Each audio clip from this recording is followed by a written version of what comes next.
Self reminder juga sih buat saya ya, karena tipsnya itu sebenarnya dari diri kita sendiri. Jadi bagaimana kita mengembangkan minat kita, bakat, kemudian konsisten. Ya kalau kita sudah ada mulai muncul, diasah.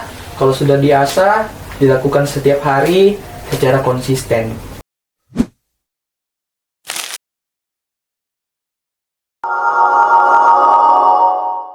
Baik, Assalamualaikum warahmatullahi wabarakatuh. Halo teman-teman, kembali lagi di podcast OSS FKM Unhas bersama saya Fatira Andayani selaku host yang akan menemani kalian selama beberapa menit ke depan. Nah, untuk episode podcast hari ini kita akan membahas tema yang sangat menarik nih, yaitu Beyond the Dust, cerita praktisi HSE di balik industri semen. Nah, kita kedatangan tamu yang sangat spesial. Beliau adalah alumni dari Fakultas Teknik Kimia Politeknik Negeri Ujung Pandang yang sekarang berkarir sebagai Staff of Safety Performance and Packing Plant Monitoring Control di PT Sementonasa, Bapak Irwan Mahardika. Nah, halo Bapak, gimana kabarnya hari ini? Halo, alhamdulillah sehat. Pikiran juga jernih. Alhamdulillah ya. Alhamdulillah. Ya. Sebelum kita masuk ke segmen pertama nih Pak, gimana sih kesibukan kakak akhir-akhir ini? Mungkin boleh diceritakan. Waduh, sibuk ya. Kesibukannya dari Senin sampai Jumat ya, karena saya kerjanya daily shift di industri, salah satu semen terbesar di Indonesia Timur. Ya, agak ya. Di PT Sementonasa ya, jadi sibuknya sebagai safety officer ya, sebagai safety officer di sana, kemudian sebagai bapak rumah tangga juga. Setiap jam 5 sore saya pulang, kemudian bersama keluarga lagi di situ. Dan Sabtu Minggu ada free seperti ini, saya free jalan bersama keluarga. Kalau ada undangan-undangan juga, biasanya juga jadi pemateri juga di tempat lain. Ya, komunikasi biasanya juga saya diundang begitu. Itu aja sih kesibukannya. Arah kan namanya. Oke.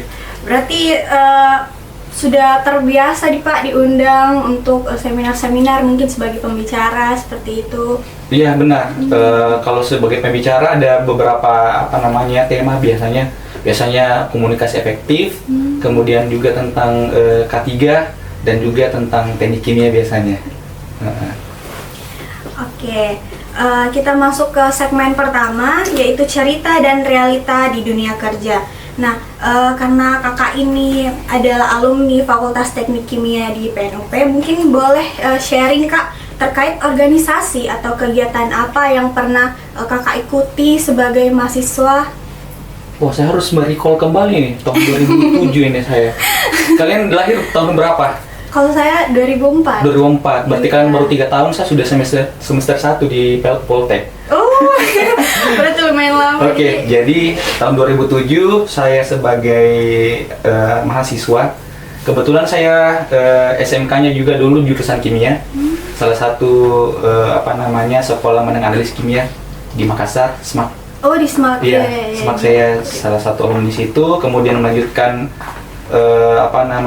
pendidikan di Politeknik Negeri Ujung Pandang.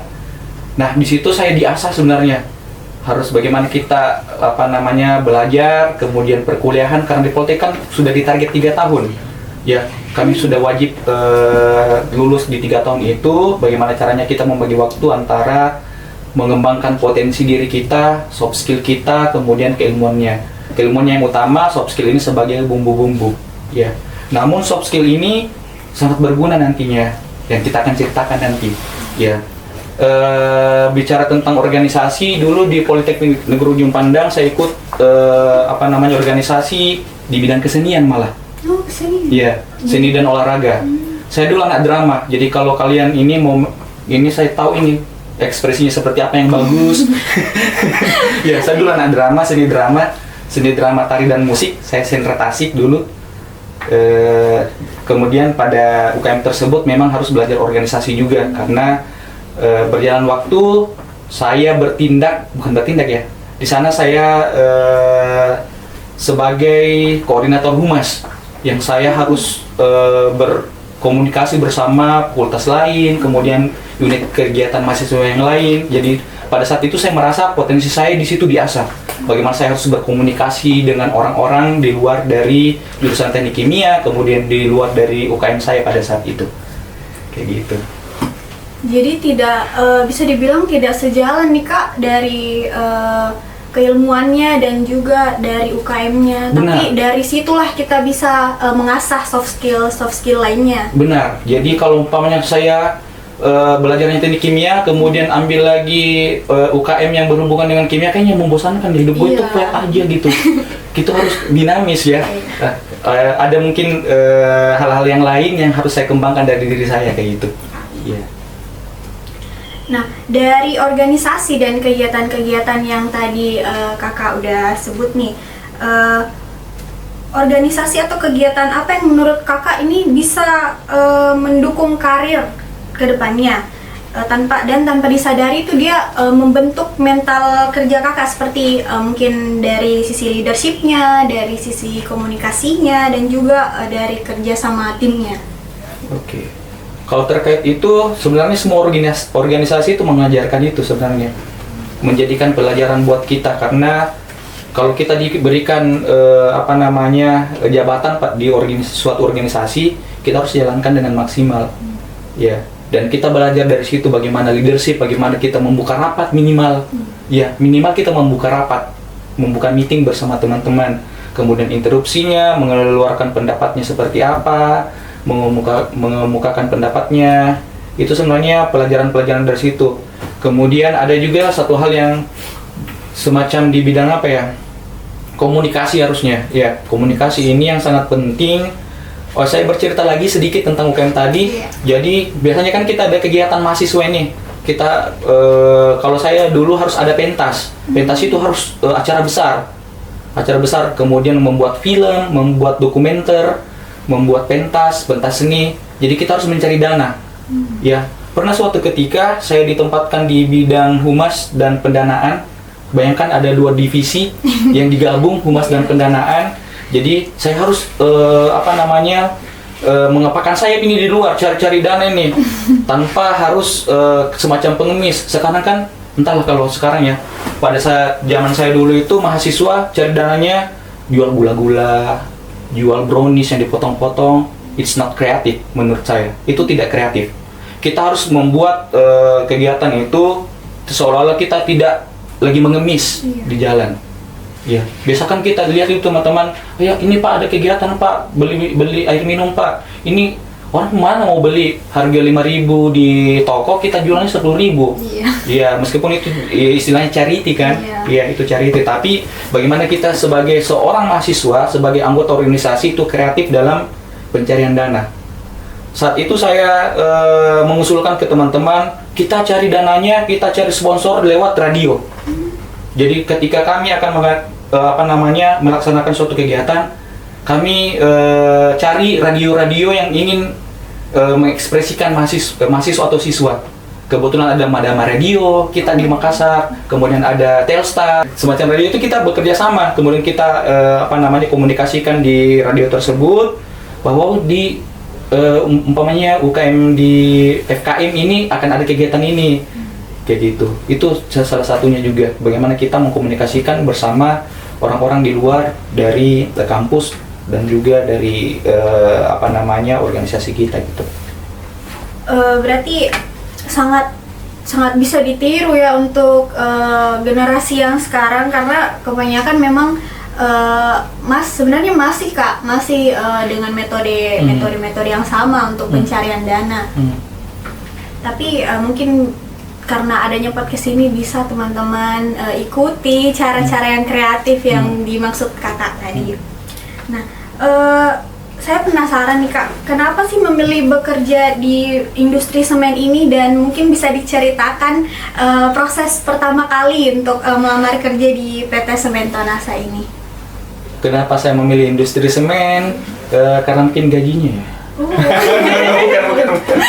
Itu salah satu ya, benefit ya. Iya, pasti kita memilih yang benefit yang itu ya. Pasti. Itu impossible, itu bullshit, itu orang-orang kalau karena ini keinginan saya mau di sini. Paling kita lagi cari berkah, cari dana, ceritanya toh untuk keluarga. Kenapa saya memilih itu? Oh ya, saya mundur lagi ceritanya tahun 2010 setelah saya lulus. 2010 saya lulus, itu sebelum di Tonasa saya bekerja di pabrik Mars.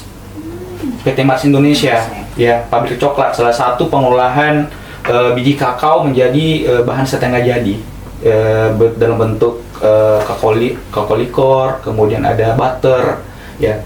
Di sana saya mulai belajar sebenarnya ke-3an dan juga tentang industri. Karena kalau kita berawal dari industri makanan kan harus GMP ya, Good Manufacturing Process. Semua itu bahkan sehelai rambut pun itu tidak boleh ketika kita memasuki area kerja yang ini. Di situ saya belajar tentang bagaimana safety kita, bagaimana supaya prosesnya ini aman, kemudian manusianya selamat dan produknya sehat, produknya juga berkualitas nomor 1 atau terbaik. Disitulah saya belajar bagaimana mengatur waktu, bagaimana tentang safety GMP. Nah, karena pada saat itu saya di Mars hanya sebagai kontraktor memang. Ya, saat itu saya kontraktor, memang saya baru menapakkan kaki di dunia kerja. Setelah lulus 2010 saya menapakkan kaki di dunia kerja. Kemudian saya 1 tahunan di sana, ada pendaftaran di Sementonasa nih di koran. PT Sementonasa membuka lowongan untuk 400 orang. Bayangkan 400 orang untuk zaman 2012, itu keren itu. Lumayan banyak itu. Saya daftar, kemudian masih lewat pos. Kita harus mengirim lamarannya lewat, kalau kalian kan enak sekarang ini. Sudah ada email. Iya, sudah ada email, sudah ada perusahaan bisa lihat di LinkedIn. Ya. Kalian enak banget ini sebenarnya. Memudahkan ini sebenarnya. Tapi kami itu di 2012 itu kami harus mengirim lewat pos, menunggu lagi pengumuman di koran pula. Jadi setelah ada pelulusan berkas, itu ada di koran. Di koran itu saya lulus, kebetulan nama saya paling bawah di situ di koran, jadi cepat dilihat. Oh, alhamdulillah saya lulus tahap selanjutnya. Saya memilih itu karena sesuai dengan jurusan saya pada saat itu juga. Saya kan teknik kimia ya. Teknik kimia itu bagaimana input proses output, kemudian tentang industrial itu kompatibel lah dengan ini jurusan saya pada saat itu. Biasanya memang kalau kita baru lulus kita harus di jalur kita dulu sebenarnya, ya, jalur kita dulu, nanti kita kembangkan di unit-unit lain mungkin sesuai dengan bakat kita begitu. Jadi awalnya kakak ini di Mars tadi ya, PT Mars, ya. Di PT Mars tadi. Terus dengan adanya proses rekrutmen dari PT Sementonasa jadi lebih tertarik. Dan juga alhamdulillah bisa diterima sampai sekarang. Iya. Tertariknya itu karena Sementonasa kan BUMN ya. Oh, iya. Badan Usaha Milik Negara, guys. Lanyar pukul lupa. Lanyar. Ya, BUMN kan keren kan Lanyar ya. Iya, keren. Kayak gitu. Oke. Gimana lagi? Terus kalau boleh tahu nih Kak, gimana rutinitas sehari-harinya di PT Sementonasa ini? Rutinitas sehari-hari, oke. Saya ceritanya yang kerjaan saat ini ya. Oke. Saya pindah ke unit K3 yang namanya Unit Occupational Health Safety itu baru 2 tahun sebenarnya. Iya. Di 2024 saya dimutasi dari perencanaan dan evaluasi proses produksi. Jadi awalnya, saya tarik mundur cerita lagi nih ceritanya. Gak apa-apa ya. Panjang ini ceritanya nih. Ya, tarik mundur 2012 saya diterima di Tonasa sebagai quality control di laboratorium. Ya, di lab. Sebagai analis, karena basic saya sebagai quality analis di sana, teknik analis kimia. Ya. Berjalan waktu ternyata ada potensi lain ini saya. Potensi lainku menghitung neraca massa, neraca panas. Ya, saya ditempatkan lagi di pengendalian mutu bahan baku. Ternyata berjalan waktu lagi, ada lagi potensi saya ini di luar yang bukan saya yang menilai ya, tapi atasan atau leader yang menilai bahwa Irwan selain di quality analyst bisa ternyata di hitungan neraca massa, neraca panas, bisa ditempatkan di evaluasi proses. Kemudian setelah itu, saya ditempatkan lagi karena katanya saya cerewet, bawel saya sebenarnya. Saya ditempatkan lagi di administrasi, semacam sekretaris departemen lah. Jadi saya harus melayani orang, begitu. Ayo selamat datang Pak, begini senyum salam sapa ya guys. Ya kayak gitu, saya ditempatkan seperti itu. Kemudian terakhir, saya di unit K3. Karena kebetulan saja saya yang termuda pada saat itu. Di kesibukan saya saat ini, kebetulan ada teman kalian 2-3 orang pernah PKL di Tonasa. Itu saya jor-joran itu, ayo bikin apa istilahnya mana Cia ya? Bikin flyer, kita komunikasi dengan teman-teman, kita induction, kita buat video. Jadi tugas kita kayak gitu. Jadi tugasku itu sebagai seorang mencegah terjadinya penyakit akibat kerja, kemudian kecelakaan kerja melalui pendekatan persuasif, melalui promotif. Ya, itu tugas saya sebagai K3 dan juga sebagai evaluator. Umpamanya ada sedikit bukan near miss, apa yang harus kita lakukan, kita berikan improvementnya apa, apakah di peralatannya, apakah di bahannya, atau di metodenya, atau di orang-orangnya, itu kita harus cari RTL-nya. Bicara-bicara tentang root cause ya, rencana tindak lanjut gitu. Jadi setelah mendengar cerita kakak ini tentang pengalamannya sebelumnya, terus rutinitas sehari-harinya di tempat kerja, nah ada nggak sih kak perubahan mindset terbesar setelah menjadi profesional K3? Karena kan sebelumnya kakak ini baru-baru ini di K3. Oke. K3 itu sebenarnya jurusan umum. Siapa saja yang bisa di situ. Yang jelas dia ada keilmuannya. Tapi kalau ada keilmuannya seperti kalian itu lebih bagus lagi. Kalau di industri itu nanti melihat dari potensi orang-orang, potensinya seperti apa. Nah, 2 tahun saya di K3, awalnya kan saya non K3 ya ceritanya ya. Saya di produksi, saya di evaluator, kemudian saya di quality analyst. Paling minimal ketika saya naik motor, meskipun itu berangkat dari lorong, itu saya sudah harus pakai helm SNI. Itu perubahannya. Karena setelah saya pelajari di K3, hiradisi seperti ini, job safety analisis seperti ini, identifikasi potensi dampak kegiatan, kalau kita mau berangkat dari rumah harus seperti apa. Jadi mitigasi seperti itu yang minimal dari kita. Berangkat dari rumah sudah harus dalam keadaan fit dulu, sehat, fit. Kita yakinkan dulu kita dalam keadaan sehat, pikiran, perbuatan, ya jangan sampai kita kena mental health kalian. Oke, itu kita harus itu dulu, kemudian sehat tubuh, yakinkan sehat semuanya, kemudian kita memakai helm, kemudian yakinkan bahwa lisensi kita, SIM kita masih aktif, STNK-nya terbayar, kemudian motornya atau mobilnya sudah diperiksa, minimal dari rumah seperti itu. Ibu-ibu kita di rumah umpamanya, kita kasih ingat adik-adik, jangan main-main ini deh, jangan main-main api di situ, bahaya. Itu salah satu juga. Ya, kemudian awalnya di rumahku dulu di dapur itu tidak ada apar, alat pelindung api ringan. Setelah saya di K3, bahaya juga ini ya kalau tidak ada apar. Oke, saya taruh apar di rumah, saya beli apar, saya taruh di rumah.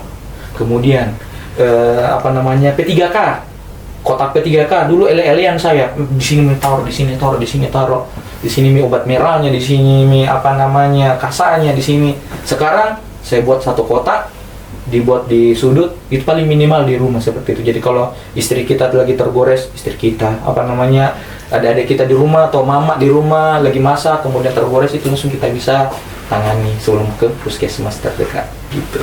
Itu yang paling minimal di kita dulu. Seperti kayak berarti bisa dibilang lebih memperhatikan hal-hal kecil yang sebelumnya tidak diperhatikan nih kak. Benar. Setelah masuk menjadi profesional K3. Nah, selanjutnya kita masuk ke segmen kedua, yaitu realita kerja di PT Semen Tonasa. Nah, bisa diceritakan kak gambaran umum dan perannya kakak dan tanggung jawab di PT Semen Tonasa sekarang? Mulai agak berat ini ceritanya nih. Realita kerja masuk surga realita kerja Kak. Agak berat ini ya. Sudah porsi-porsi berat kayaknya nih. Kita kalau tadi opening, sekarang sudah mulai agak berat ini. Sebentar klimaksnya mungkin. Oke. Apa namanya peran ya? Peran di K3 bagaimana? Itu tadi yang saya ceritakan di awal. Bagaimana tindakan pencegahan. Pencegahan orang berangkat sehat, tubuhnya lengkap, pikirannya jernih, pikirannya sehat, bekerja dengan aman sesuai dengan industrial hygiene, ya higiene industri ya, ya, gitu. Mulai dari kayak lampu-lampu ini, kemudian dari kursi-kursi ini ergonomik tidak, kemudian apa namanya peralatan kerjanya aman tidak, debu-debunya, ya. Kalau umpamanya terkontaminasi ke orang, apa yang harus kita lakukan, ya. Jadi seperti itu. Tindakan-tindakan itu, pencegahan itulah yang kami lakukan. Ya. Kita K3 bagaimana caranya supaya tidak terjadi penyakit akibat kerja minimal dan kecelakaan kerja. Ya. Apa lagi namanya ya? Jadi kita tidak boleh menerima begitu saja berangkat dari rumah berdoa kemudian tanpa ada effort. Ya, itu namanya kita tidak ini. Ada itu surah Ar-Ra'd ya, entah ayat berapa, takkan berubah nasib suatu kaum jika dia tidak merubah nasibnya sendiri. Kayak gitu. Jadi maaf saya muslim. Jadi kalau umpamanya kita menoleh ke ayat itu artinya kita harus sudah mulai ada effort. Jangan bilang saya kerja di sini deh, kayaknya kalau sudah berdoa aman itu. Ya, itu Allah sudah tentukan itu kita celaka atau tidak. No. Pemikiran seperti itu tidak boleh. Jadi bagaimana kita prepare secara proper diri kita, APD kita, kemudian ruang kerja kita, lingkungan kerja kita, itu supaya kita yakin bahwa ini sudah ada tawakal, sudah ada effort untuk kita bersama teman-teman. Kalau kita sudah aman dan selamat, yakin untuk orang-orang juga akan aman dan selamat. Begitu. Jadi kakak ini lebih banyak turun ke lapangan atau lebih ke pekerjaan administratifnya? Oh ya, K3 itu harus semuanya dilakukan. Ya, data di meja, di apa namanya data-data ya. Kemudian turun ke lapangan. Apa artinya kalau kita sudah susun dengan benar perencanaan kita, kemudian kita tidak terjun langsung ke lapangan, ya karena kita harus betul-betul yakin bahwa JSA yang umpamanya saya ke teknisnya ini ya, kita sudah buat JSA, Job Safety Analysis. Job Safety Analysis itu dibuat ketika kita sudah harus dari lapangan. Oh ini pekerjaannya, umpamanya pekerjaan di luar lah, pekerjaan konstruksi. Oh ini kalau tidak pakai body harness ini terjatuh. Bagaimana caranya kita tahu bahwa di sana ada bahaya kalau kita tidak ke lapangan? Ya, kalau kita tidak terjun langsung. Kita buat job safety analysisnya, kita turun ke lapangan, cek, kemudian dari job safety analysis turun lagi ke safety work permit, izin kerja. Izin kerja itu akan muncul ketika betul-betul yakin. Oh tidak ada nih air merembes di sini. Oh pekerjanya sudah ada APD-nya. Oh ini lingkungan kerjanya sudah aman, tidak ada batu-batu mau jatuh, paling minimal seperti itu. Ini taggingnya, scaffoldingnya sudah diperiksa dengan benar. Jadi semua harus, ya jangan kita karena kita seolah-olah adalah safety officer, itu jangan mengkotak-kotakan diri kita. Karena kita safety officer di ini misalnya deh di lapangan nih, apalagi kan ciwi-ciwi biasa ya yang pakai skincare itu ya. Kalau saya sebagai leader di safety officer di Tonasa, itu kan kami ada kontraktor. Perempuan laki-laki saya suruh turun lapangan. Panas, badai. Kalau nggak badai nggak juga ya. Kita harus mengamankan diri dulu. Panas, hujan, itu mereka harus turun. Kecuali mungkin untuk shift kami upayakan yang perempuan itu tidak masuk shift malam. Ya, karena beda. Meskipun ada emansipasi wanita katanya, yang kini sama-sama jiwa wanita sama pria, tidak. Itu kita harus perhatikan juga. Ada mungkin siklus menstruasinya yang harus dia bikin stres, bikin bikin mental health-nya dia mungkin turun begitu. Makanya kalau wanita itu diusahakan dikerjakan pada saat pagi sampai sore saja. Ya. Tapi itu catatan, semua harus turun ke lapangan. Sudah dibuat di JSA-nya, turun ke lapangan, periksa, kemudian melakukan safety briefing atau safety induction. Apa gunanya kita buat JSA, kemudian kita tidak komunikasikan dengan pekerja. Jadi memang harus turun lapangan. Ya, kalau bisa 50-50. Harus balance gitu. Harus balance. Ya. Terus kan kita bilang harus balance antara turun lapangan dan juga masalah pelaporan administratifnya. Nah, apa aja sih Kak suka duka yang dirasakan nih selama bekerja di Semen Tonasa, di PT Semen Tonasa? Oke, banyak dukanya nih. Sukanya juga banyak. K3 itu seni. Seni, kenapa tadi di awal saya bilang ada sistem yang kolot, yang sistemnya marah-marah sama orang, pakai APD-nya, ini begini. Enggak. Kalau mungkin secara pribadi ya, kalau di saya secara pribadi, saya pendekatan persuasif sama orang-orang pekerja. Ya, jadi leader saya yang di atas saya itu di Tonasa itu cukup aplaus juga kepada saya. Maaf, saya bukan selfish menceritakan ini, enggak. Jadi leader saya di sana bagus caramu Ruan menegur pekerja tanpa kamu harus keluar urat, tanpa kamu harus bikin marah, bikin orang tersinggung. Mereka dengan sukarela menyerahkan dirinya untuk diberikan punishment. Ya, entahlah itu mungkin dari pribadi saya mungkin yang harus pendekatan secara persuasif sama orang, datang, ya Pak, ada apa Pak? Ya, oh iya Bapak ini tidak pakai safety helmet tadi ya. Oh Bapak tadi kencang mobilnya, jadi Bapak harus diberikan ini sanksi, kayak begitu. Orang zaman dulu sih berikan punishment, please. Zaman sudah berubah. Ya, kita sebagai Gen Z, kalian sebagai Gen Z dengan Gen Alpha harus merubah sistem itu. Saya milenial ini ceritanya. Saya milenial yang sudah tahu boomer seperti ini pemikirannya, Gen X seperti ini, Gen Z seperti ini. Semua ada treatmentnya. Apalagi yang ditegur adalah pekerja Gen Z kayak kalian. Ya, itu akan berbeda treatment untuk memberikan punishment, memberikan sosialisasi kepada mereka. Kalau boomers kita harus tabik-tabik ke dia. Ini Pak, minta tolong ini Bapak salah ini. Kapan kita yang lebih muda kemudian kita seolah-olah mengajari dia, itu tersinggung. Betul kan boomers? Kayak gitu. Tapi kalau Gen Z itu harus betul-betul keilmuan. Mereka kalau tidak masuk di akal, ele-elean dia. Adek pakai safety-nya untuk apa Kak? Ada aja itu. Ada saja jawabannya. Kayak gitu toh. Enggak apa-apa jika begini kan untuk penggugur kewajiban Ji. Tidak. Ini untuk dirimu sendiri. Bagaimana kalau kena? Oh iya Kak, bilang iya. Kayak begitu. Kemudian kasih naik-naiki juga anunya dia toh, bukan ekspektasi dia. Bilang kalau kerja gitu deh.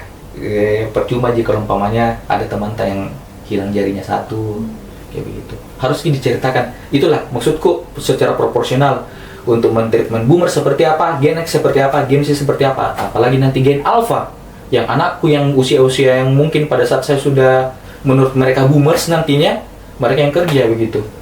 Ada treatnya masing-masing untuk ini. Itu salah satu tantanganku. Ini tantanganku ya. Karena saya milenial yang harus berbaur dengan semua generasi di tahun 2026 ini. Gitu. Nah, oke, selanjutnya Kak, berdasarkan pengalaman turun lapangan langsung, risiko dan potensi bahaya utama apa Kak yang sekiranya ada di PT Semen Tonasa, entah itu mungkin dari mesinnya, dari bahan kimia, ergonomi, ataupun dari hygiene-nya. Oke. Saya ceritakan lagi sedikit tentang proses industri semen. Industri semen itu mengolah bahan baku, batu kapur, tanah liat, pasir silika, pasir besi, kemudian diolah, diolah di size reduction, diperkecil ukurannya, kemudian menggunakan crusher, menggunakan romil, kemudian dibakar pada suhu 1400 derajat Celcius, kemudian didinginkan tiba-tiba jadi clinker, kemudian diperkecil ukurannya lagi, kemudian digabung lagi dengan material ketiga. Material ketiganya ada gypsum, ada clinker lagi, ada batu kapur, ada bahan kimia juga, bukan bahan kimia ya, ada limbah fly ash, bottom ash, kemudian menjadi semen. Mulai dari proses input, proses output, itu semua ada bahayanya. Ya. Pada saat ditambang, bahaya peledakan. Kena fly rod. Peledakan. Umpamanya ada pekerja yang ngeyel.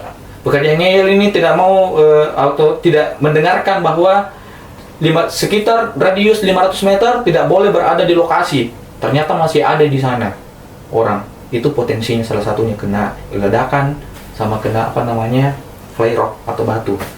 Kemudian proses pengangkutan dari bahan baku ini, batu kapur dengan tanah liat menuju ke crusher, itu pengangkutan menggunakan dump truck. Ada di situ berarti potensinya adalah kecelakaan lalu lintas. Ya. Kemudian masuk lagi di pabrik, diolah diperkecil ukurannya, ada debu-debu di sana, ada respirasi. Ada nanti potensi kepernapasan. Ada potensi terjepit, terpotong tangan, ada terjatuh. Kemudian masuk lagi ke sisi kilennya. Kilen itu tandur putar menggunakan panas 1400 derajat Celcius. Itu bahaya kebakaran di sana. Bahaya terkena debu panas kah? Bayangkan kalau umpamanya suhu 100 derajat Celcius saja kena tangan kita, itu melepuh. Apalagi temperatur yang bertingkat dari 300, kemudian 800 ke 1400 derajat Celcius. Ya, jadi bahaya terbakar di sana. Kemudian belum lagi di kantor. Sudah diingatkan setiap 1 jam, please berdiri semuanya. Ini kalau kayak kita arah ini, kalau 1 jam ini saya suruh berdiri itu biasa. Kalau di kantor itu, oh iya ergonomi, berdiri dulu, peregangan, cuci mata, kayak gitu. Itu salah satunya UA4. Jadi bahaya, sebenarnya semua bahaya. Saya tidak mau mengkotakkan bahwa ini bahaya kecil, ini bahaya besar. Tapi memang ada skala prioritas. Ada skala prioritas bahaya apa. Nah, disitulah dari kejadian-kejadian mungkin, dari kejadian near miss, dari laporan kondisi tidak aman, dari laporan tindakan tidak aman, itu bisa kita lihat, bisa kita evaluasi. Itulah fungsi saya sebagai safety performance tadi. Oh, ternyata di unit ini harus diadakan earmuff. Ternyata pekerjaannya tidak pakai earmuff. Kenapa? Oh, kurang sosialisasi, kurang diberikan pemahaman. Kasih diklat. Oh, ternyata di pekerja ini driver, kontraktor, ini potensinya dia mengantuk, fatigue karena dia kerjanya 12 jam, harus menunggu di sini, kemudian datang lagi ke pabrik. Diberikan sosialisasi istirahat, kayak gitu. Jadi semua potensi bahaya ada deh. Tapi tergantung nanti apa bahayanya itu kita evaluasi. Oh, ini yang harus segera ditindaklanjuti. Ini memang semua harus ditindaklanjuti, tapi ada skala prioritas. Oh, ini dulu yang diselesaikan baru ini. Umpamanya, oh ya, saya ceritakan ini ceritanya. Ini ceritanya toh. Ada 2 ini. Yang mana kita mau aman? Ini kan mau jatuh. Ada 2. Ini bahayanya terjatuh dua-dua. Tapi yang mana kita duluan mau ambil, mau amankan?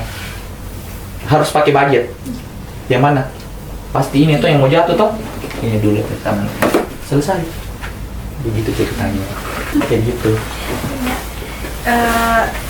Berdasarkan tadi resiko dan potensi yang diceritakan, berarti semua tetap ada bahayanya. Terus tapi harus ada prioritas yang mana yang harus didahulukan gitu, Kak. Benar.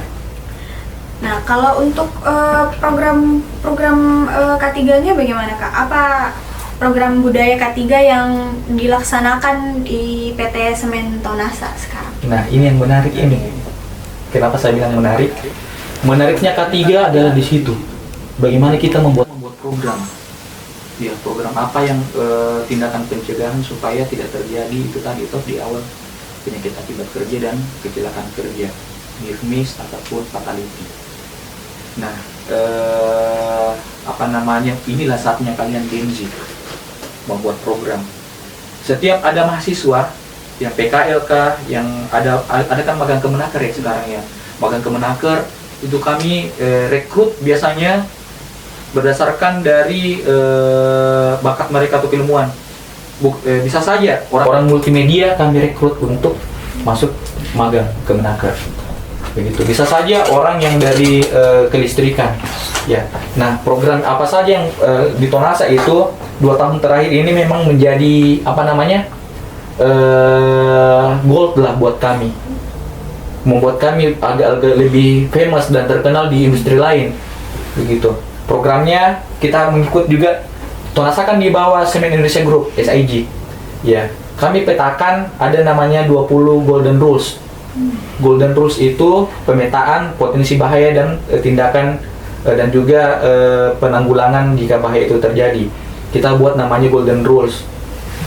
Kemudian segi promotif itu kita jor-joran setiap saat. Jor-joran setiap saat seperti apa? Kita buat flyer, kita buat TikTok. Ya, apalagi zaman kalian TikTok kan ya, buat multimedia seperti apa sebagai yang menarik supaya teman-teman pekerja itu nonton. Oh iya, seperti ini ya. Harusnya kalau umpamanya bekerja di ketinggian seperti ini ya, harus bekerja di dekat air, begitu. Itu promotif, mulai dari flyer, kemudian multimedia, TikTok, manfaatkan semua sosial media, ya, Instagram, kemudian terkait dengan sosialisasi juga harus setiap hari, berkunjung ke unit kerja, melakukan safety induction, safety briefing, safety toolbox meeting. Dan kita berusaha mengeneralkan ya, supaya semua unit itu bisa melakukan safety induction tanpa adanya orang K3. Jadi mereka adalah duta, mereka adalah delegasi kami di unit-unit. Ya. Kemudian kalau terkait dengan program juga terkait dengan minat bakat, ya, salah satunya juga di Tonasa itu banyak di sana Committee of Interest, COI.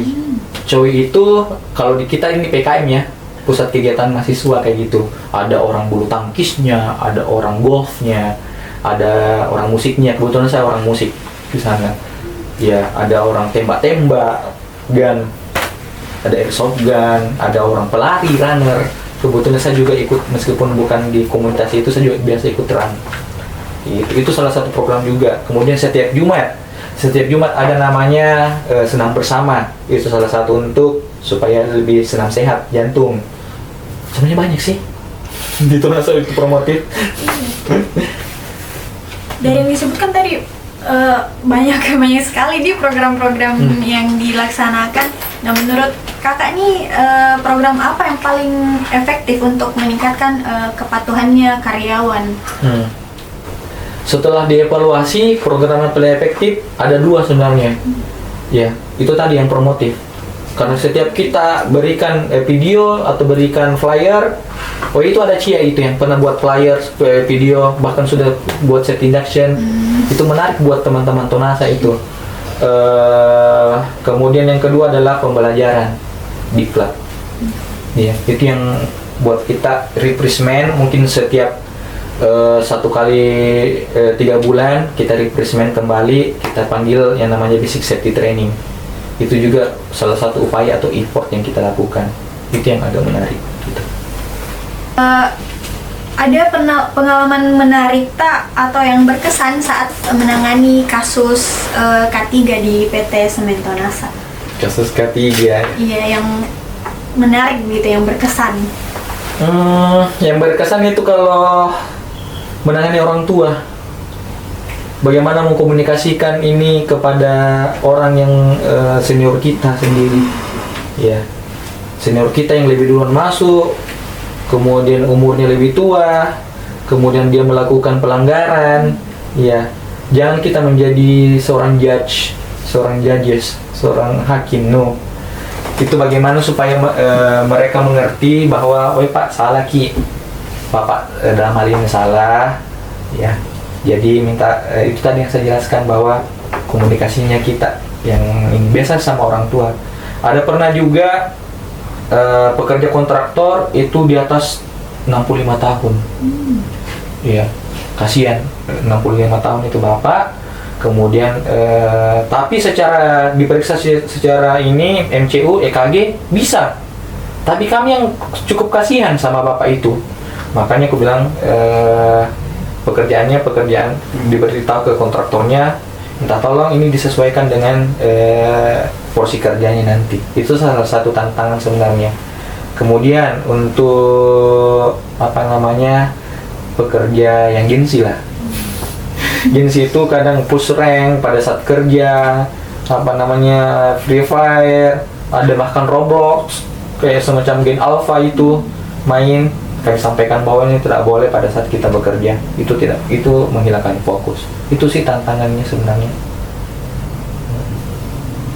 Kalau di PT Semen Tonasa ini Kak, apakah ada reward atau punishment terkait kepatuhan K3-nya? Ya. Punishment ada. Setiap pekerja yang melakukan melakukan pelanggaran itu kami ada surat keputusan direksi SKD namanya, itu Golden Rules. Golden Rules kami semacam kitab ya. SKD itu SOP. Kalau umpamanya orang pelanggaran berat itu ID card elektroniknya itu kami akan lubangi berdasarkan dengan pelanggarannya. Satu lubang itu tidak boleh masuk kerja selama 1 hari. Iya, disanksi tidak boleh masuk 1 hari atau di skorsing.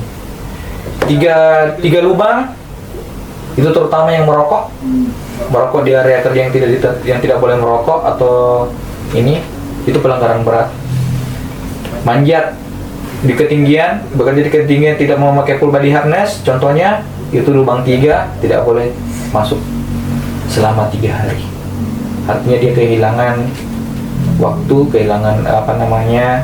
dan bahkan mungkin kalau di HC atau Human Capital itu sudah dapat punishment, itu surat peringatan pertama.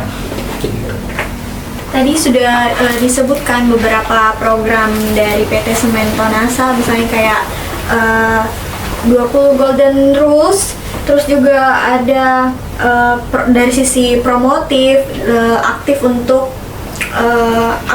membahas soal K3 kalau bisa di semua sosmed, di semua sosial media. Terus juga ada diklat atau pelatihan, terus juga ada senam rutin. Berarti cukup banyak nih program K3 yang ada di Semen Tonasa. Nah, untuk segmen selanjutnya Kak, yang saya jadi untuk di segmen ini berbeda dari segmen sebelumnya, di mana Kakak nanti akan mengurutkan atau meranking beberapa hal yang saya sebutkan, dari yang paling menantang, penting, atau yang sering terjadi di tempat kerja berdasarkan pengalamannya Kakak di dunia kerja, dan juga mungkin bisa disertakan alasannya kenapa memilih itu yang paling penting atau prioritas, seperti itu. Dari yang pertama yaitu ranking tantangan terbesar di industri semen. Jadi di sini ada debu, kebisingan, alat berat, dan juga ketinggian. Menurut Kakak yang mana yang paling besar tantangannya di tempat kerjanya? Yang besar tantangannya? Iya. Ketinggian mungkin ya. Ketinggian. Nah. Kenapa memilih ketinggian itu Kak, yang menurut Kakak yang lebih besar tantangannya? Ketinggian karena semua orang merasa bisa seperti Spider-Man. Kenapa saya bilang mereka bukan Peter Parker? Ya, kalau debu kita masih bisa ingatkan orang.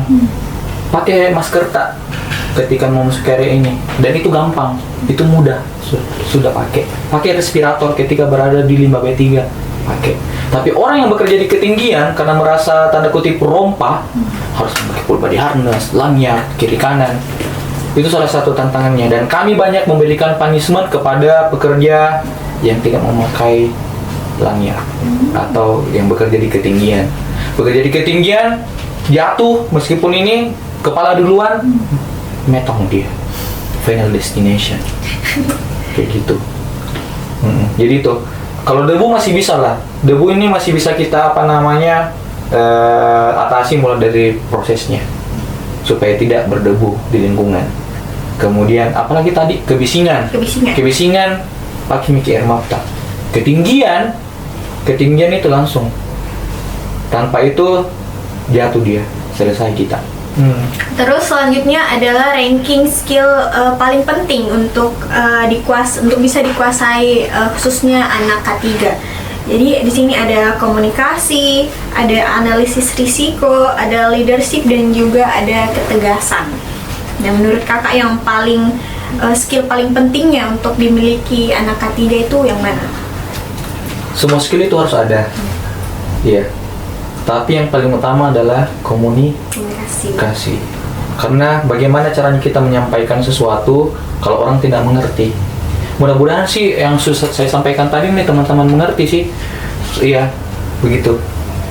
Bagaimana caranya kita menyampaikan secara teknik kepada seorang perawat ceritanya. Itu analoginya.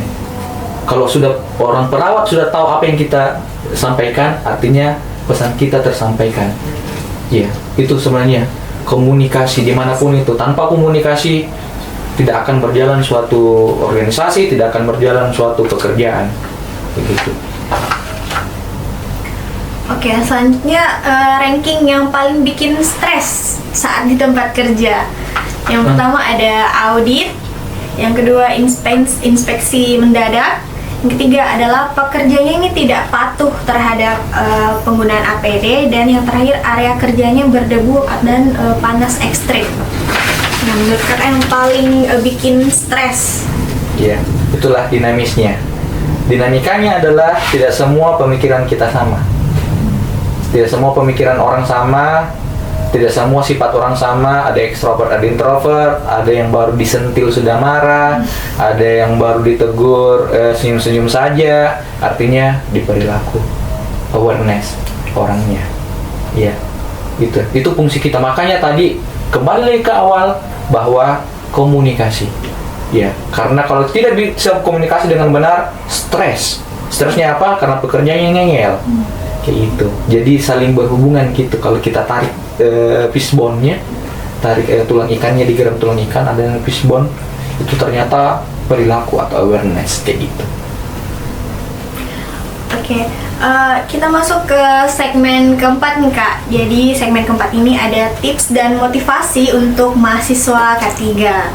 Nah, di segmen ini saya akan ajukan beberapa pertanyaan yang paling sering ditanyakan oleh khususnya mahasiswa K3. Yang pertama adalah skill yang harus dipersiapkan mahasiswa K3 yang tertarik untuk bekerja di PT Semen Tonasa.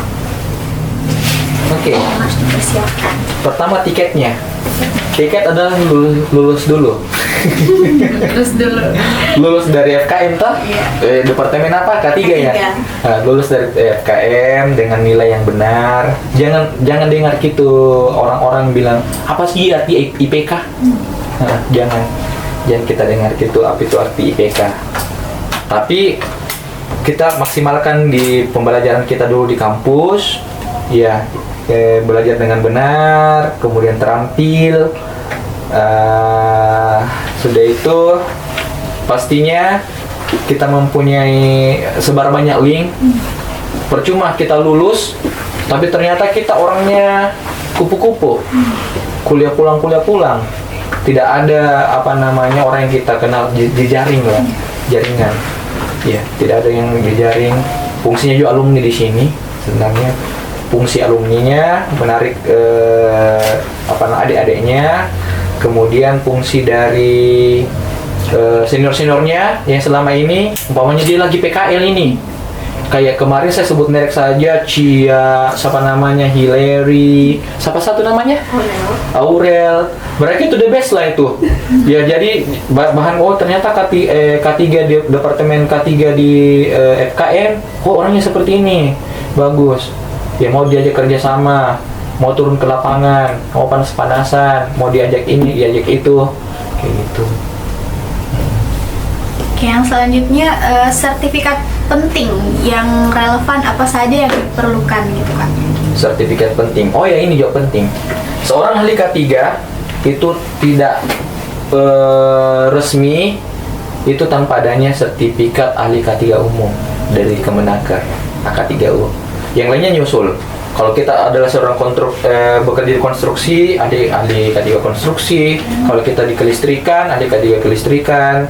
Kalau kita di scaffolding atau peranca, itu ada ahli peranca, ada ahli K3 scaffold, peralatan angkat angkut, pesawat tenaga produksi. Tapi yang penting adalah kita lulus. Saya usul saja ke teman-teman ini yang sudah lulus nanti langsung saja sertifikasi ahli K3 umum. Karena industri melihat, apalagi kalau di LinkedIn-mu sudah kamu taruh di situ sudah sertifikat AK3U, itu akan banyak yang melirik. Sekarang K3 itu menjadi komersil loh. Ya, di Tonasa itu setiap ada pekerjaan itu harus memiliki ahli K3 umum kontraktornya. Umpamanya ada vendor yang harus bekerja sekian lama 2 minggu, mereka harus include dengan seorang ahli K3 umum, dan mereka harus rekrut orang K3 umum, dan bayarannya lumayan mahal ke ahli K3 umum itu. Jadi kalian ini orang-orang mahal nantinya guys. Kalian orang-orang mahal. Kayak gitu. Jangan bilang dokter yang mahal. Ini kalian ini orang-orang mahal. Kayak gitu guys. Jadi harus ambil sertifikasi AK3U dulu. Terus kalau mau mungkin spesifik ke bidang konstruksi atau bidang lain, itu bisa diambil lagi sertifikasi yang spesifiknya. Ya, gitu, Kak. Ya tergantung dari perusahaannya. Kalau itulah modal kalian ahli K3 umum. Yang lainnya itu akan ngikut. Maksudnya perusahaan akan membiayai kalian untuk ikut ke certified selanjutnya. Gitu. Nah, sekarang pesan motivasi dan tips dari kita untuk mahasiswa K3 yang tertarik berkarir di PT Semen Tonasa. Oke, ini sesi motivator ini. Sebenarnya self reminder juga sih buat saya ya, karena tipsnya itu sebenarnya dari diri kita sendiri. Iya, dari kita sendiri bagaimana kita mengembangkan minat kita, mengembangkan bakat, kemudian konsisten. Ya, kalau kita sudah ada mulai muncul, diasah. Kalau sudah diasah, dilakukan setiap hari secara konsisten. Ya, itu sih motivasinya. Kemudian apa lagi nih? Apa lagi ya? Jangan pernah rendah diri. Ya, kita semuanya punya value. Ya, kita semua punya nilai. Nilainya, ceritanya ada ciri khas kalian yang bisa kalian kembangkan. Jangan mau lihat orang, dia seperti ini, mau juga seperti ini deh. Kalian pasti ada ciri khas tersendirinya. Begitu. Percaya sama diri kalian. Kebanyakan dari viewers kita ini adalah anak-anak mahasiswa ya. Jadi mungkin pengalaman organisasi apa saja yang diperlukan gitu. Oke, semua organisasi itu memberikan pembelajaran tentang bagaimana kita bersosial, kemudian bagaimana kita menjadi seorang leader, bagaimana kita menjadi seorang pemasaran ya, marketing, ya. Itu sebenarnya kalian sudah dapat modal utama. Kalian masuk Sabtu saja hari ini, itu ekskul, itu sudah ada effort dari kalian. Itu kalian akan artinya kalian itu sudah ada upaya dari diri kalian. Mau ubah diriku ini, saya harus berbeda dengan orang lain. Ketika mereka tidur, saya harus bangun. Ketika mereka leha-leha di hari libur, saya bisa kembangkan di bidang lain. Saya bisa melukis, saya bisa buat podcast seperti ini. Ini jarang-jarang seperti ini, ya. Dan kalian pasti di dunia industri nanti akan ide kreatif kalian itu akan muncul. Pernah waktu mahasiswa saya wawancarai orang ini, saya wawancarai ini. Oh, begini anunya. Begini nanti cara aku mungkin berhadapan dengan atasanku nanti, ya, secara luas gitu. Dan kalian belajar luas sekarang begitu. Itu sih. You are the best lah yang masuk Sabtu kayak gini. Oke, baik Kak. Sekarang kita sudah masuk ke penghujung nih.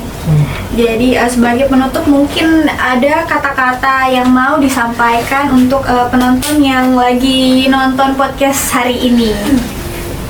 kata-kata hari ini kan dah. Oke, kata karca atau kata-kata. Apa ya? Ketiga itu suatu bidang yang sangat bermanfaat karena langsung ke nyawa manusia. Jadi beruntunglah kalian yang di unit ketiga. Ya, beruntunglah kita yang menjadi pengingat, menjadi reminder buat diri sendiri, buat keluarga, buat pekerja, karena ini adalah ibadah. Ya, ini adalah ibadah. Bagaimana cara kita tadi Quran surah Ar-Ra'd ya tadi saya bilang, tak akan berubah nasib suatu kaum jika dia tidak mengubah nasibnya sendiri. Ya, ada import tersendiri, ada poin kutipan dari situ yang kita harus terus berupaya, terus bekerja, terus effort kayak gitu supaya orang-orang kita sehat, orang-orang kita kuat, orang-orang kita selamat. Seperti jargon K3 Sementonasa, kokoh kuat terpercaya, berangkat sehat, pulang selamat. Kayak gitu guys. Oke guys. Begitu arah. Iya. Gimana lagi? Oke, baik, itulah tadi penyampaian dari narasumber hebat kita. Hebat. Oke. Terima kasih kepada narasumber kita yang telah menyempatkan waktunya pada hari ini.